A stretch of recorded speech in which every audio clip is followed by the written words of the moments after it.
നമസ്കാരം.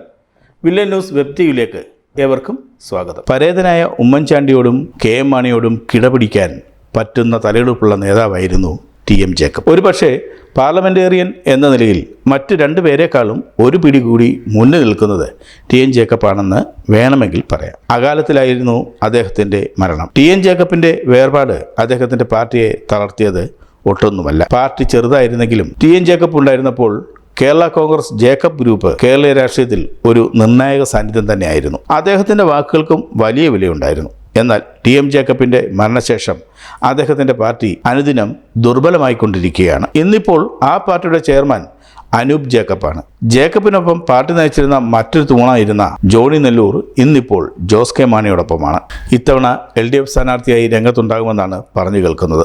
അനൂപ് ജേക്കബ് 3 തവണ MLA-യും 1 തവണ മന്ത്രിയുമൊക്കെ ആയെങ്കിലും കേരള രാഷ്ട്രീയത്തിൽ ശ്രദ്ധേയ സാന്നിധ്യമാകാൻ ഇന്നും കഴിഞ്ഞിട്ടില്ല. ജേക്കബിൻ്റെ മരണത്തെ തുടർന്ന് അദ്ദേഹത്തിൻ്റെ ഭാര്യ ഡെയ്സി ജേക്കബിനെ നേതൃത്വത്തിലെത്തിക്കാനാണ് UDF ആഗ്രഹിച്ചത്. എന്നാൽ അവർ പിന്മാറിയതിനെ തുടർന്നാണ് അനൂപ് ജേക്കബ് നേതൃത്വത്തിലെത്തിയത്. പിന്നീട് പലപ്പോഴും അമ്മയും മകനും അധികാര തർക്കങ്ങൾ ഉണ്ടായതായി വാർത്തകൾ പുറത്തു വന്നിട്ടുണ്ട്. ഇന്നിപ്പോഴെന്താണ് അവസ്ഥയെന്നറിയില്ല. UDF ഘടകകക്ഷിയായ ജേക്കബ് ഗ്രൂപ്പിന് പിറവം സീറ്റാണ് മുന്നണി നൽകിയിരിക്കുന്നത്. പാർട്ടിക്ക് അനുവദിച്ചിരിക്കുന്ന ഏക സീറ്റിൽ ഇത്തവണയും അനൂപ് ജേക്കബാണ് മത്സരിക്കാൻ ഇടയുള്ളത്. എന്നാൽ ഇതേ വീട്ടിൽ നിന്ന് തന്നെ മറ്റൊരു സ്ഥാനാർത്ഥി തന്നെ രംഗത്തെത്തുമെന്നാണ് പുറത്തു വരുന്ന വാർത്തകൾ. അത് മറ്റാരുമല്ല, അനൂപ് ജേക്കബിന്റെ സഹോദരി അമ്പിളി ജേക്കബാണ്.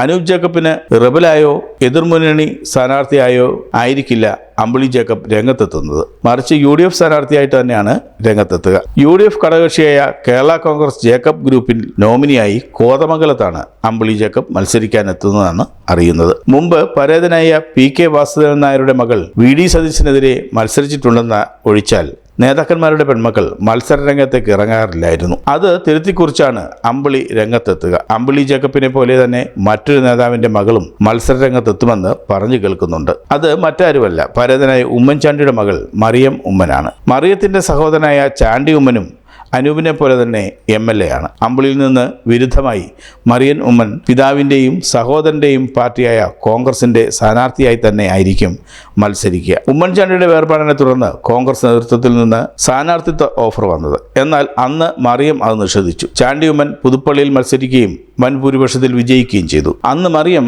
ചാണ്ടി ഉമ്മന് വേണ്ടി പ്രവർത്തിക്കുകയും ചെയ്തിരുന്നു. എന്നാൽ തിരഞ്ഞെടുപ്പ് അടുത്തിരിക്കുന്ന സന്ദർഭത്തിൽ മറിയം ഉമ്മൻ ഒറ്റയ്ക്ക് ചില കരുനീക്കങ്ങൾ നടത്തുന്നതായാണ് റിപ്പോർട്ടുകൾ പറയുന്നത്. പല സമുദായ നേതാക്കളെയും സഭാപിതാക്കന്മാരെയും കണ്ട് പിന്തുണ അഭ്യർത്ഥിക്കുന്നതായാണ് വാർത്തകൾ പുറത്തു വരുന്നത്. ഈ പിന്തുണ നേടൽ സ്വന്തം സ്ഥാനാർത്ഥിത്വത്തിന് വേണ്ടിയാണെന്നും അതല്ല ചാണ്ടിയുമ്മന് വേണ്ടിയാണെന്നും വ്യാഖ്യാനമുണ്ട്. എന്നാൽ മറിയമ്മൻ മനോഗതം പുറത്തുവിട്ടിട്ടില്ല. വീട്ടിൽ നിന്ന് മറ്റൊരാൾ കൂടി സ്ഥാനാർത്ഥിയാകുന്നതിൽ ചാണ്ടിയുമ്മന് യോജിപ്പില്ല. അദ്ദേഹം അത് തുറന്നു പറഞ്ഞിട്ടുമുണ്ട്. കോൺഗ്രസിലെ വലിയൊരു വിഭാഗം മറിയം സ്ഥാനാർത്ഥിയാകുന്നതിനെ പിന്തുണയ്ക്കുന്നു. ഇതിന് പ്രകാരം മറിയം സ്ഥാനാർത്ഥിയായി അത് പുതുപ്പള്ളിയോട് ചേർന്ന് കിടക്കുന്ന മണ്ഡലമായ കാഞ്ഞിരപ്പള്ളിയിലോ ചെങ്ങന്നൂരോ ആകാനിടയുണ്ട്. ചാണ്ടിയുമ്മന്റെ വിയോജിപ്പ് എങ്ങനെ പ്രതിഫലിക്കുമെന്നറിയില്ല. വിയോജിപ്പ് മാനിച്ച് മത്സരിക്കണ്ടെന്ന് തീരുമാനിക്കുമോ അതോ രാഹുൽ പ്രിയങ്ക ഗാന്ധിമാരെ പോലെ ഒന്നിച്ച് സഭയിലെത്തുമോ? ഇത് വരും നാളുകളിൽ അറിയാം. കൂടുതൽ വാർത്തകൾക്കും വിശേഷങ്ങൾക്കുമായി village news web TV subscribe ചെയ്യുക, ലൈക്ക് ചെയ്യുക, ഒപ്പം കമന്റ് ആൻഡ് ഷെയർ കൂടി ചെയ്യുക.